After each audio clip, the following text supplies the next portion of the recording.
സംഗീതം എന്ന 3 അക്ഷരത്തിന്റെ അർത്ഥം അറിയാത്ത നിങ്ങൾക്ക് ഇതൊരു കൗതുകവസ്തുവാവും.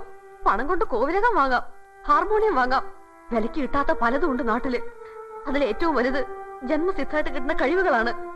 100 കൊല്ലം ഒറ്റക്കാലിലെ തപസ് ചെയ്താലും 7 സ്വരങ്ങൾ ശ്രുതിയും താളവും തെറ്റാതെ പാടാൻ നിങ്ങൾക്ക് കഴിയില്ല.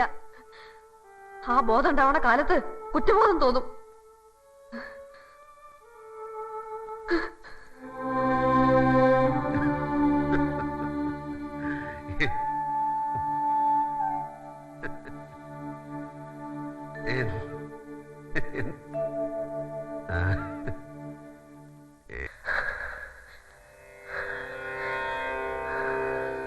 സംഗീതം അറിയും തോറും അകലം കൂടുന്ന മഹാസാഗരം.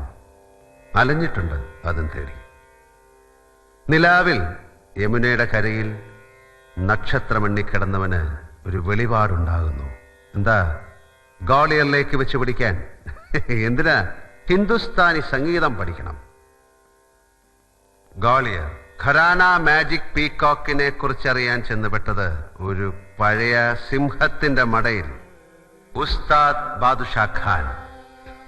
മൂപ്പ നല്ല ഫിറ്റാ. എന്താ സംഭവം? നല്ല A ക്ലാസ് ഭാങ്. ആവശ്യം അറിയിച്ചു. ദക്ഷിണ വയ്ക്കാൻ പറഞ്ഞു. ഊരുതണ്ടിയുടെ ഓട്ടക്കീശയിൽ എന്താ ഉള്ളത്? ഒന്നുമില്ല. സംഗീതത്തിന്റെ ആദ്യാക്ഷരങ്ങൾ പഠിപ്പിച്ച അമ്മയെ മനസ്സിൽ ധ്യാനിച്ചുകൊണ്ട് ദർബാർ രാഗത്തിൽ ഒരു സാധനം അങ്ങോട്ട് അലക്കി.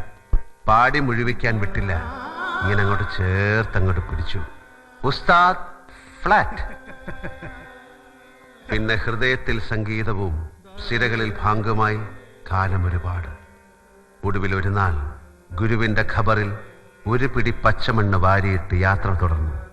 ഇന്നും തീരാത്ത പ്രവാസം. സഫറോं की जिंदगी जो कभी नहीं खत्म हो जाती है. शंभो महादेवा.